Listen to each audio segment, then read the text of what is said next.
नई दिल्ली में आयोजित ज्ञान भारतम अंतर्राष्ट्रीय सम्मेलन को संबोधित करते हुए प्रधानमंत्री नरेंद्र मोदी ने कहा कि भारत के पास दुनिया की सबसे बड़ी पांडुलिपि संपदा है। उन्होंने कहा कि ये पांडुलिपियां सिर्फ कागज पर लिखे शब्द नहीं है, बल्कि भारत के हजारों वर्षों की सांस्कृतिक, वैज्ञानिक और आध्यात्मिक यात्रा की सजीव धरोहर है।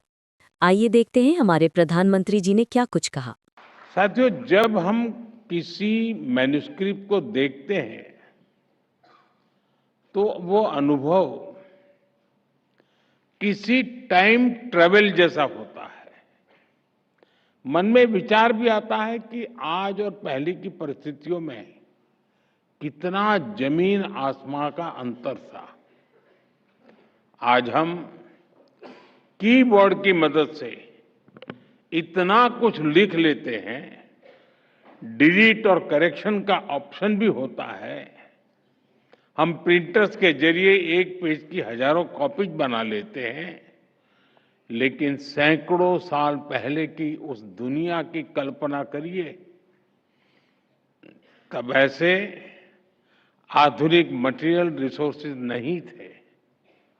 हमारे पूर्वजों को उस समय बौद्धिक रिसोर्सेज पर ही निर्भर रहना पड़ता था। एक एक अक्षर लिखते समय कितना ध्यान देना होता था। एक एक ग्रंथ के लिए इतनी मेहनत लगती थी। और उस समय भी भारत के लोगों ने विश्व के बड़े बड़े पुस्तकालय बना दिए थे, लाइब्रेरीज बना दी थी। आज भी भारत के पास दुनिया का सबसे बड़ा मैन्युस्क्रिप्ट संग्रह है। करीब 1 करोड़ मैन्युस्क्रिप्ट हमारे पास है। अब 1 करोड़ आंकड़ा कम नहीं है। साथियों, इतिहास के क्रूर थपेड़ों में लाखों मैन्युस्क्रिप्ट्स जला दी गई, लुप्त हो गई।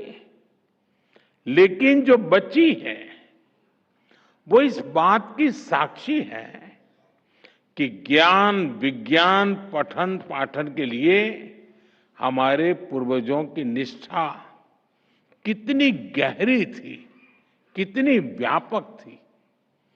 भोजपत्र और ताड़पत्र से बने नाजुक ग्रंथ, ताम्रपत्र पर लिखे गए शब्दों में मेटल कोरोजन का खतरा, लेकिन हमारे पूर्वजों ने शब्दों को ईश्वर मानकर अक्षर ब्रह्म भाव से उनकी सेवा की।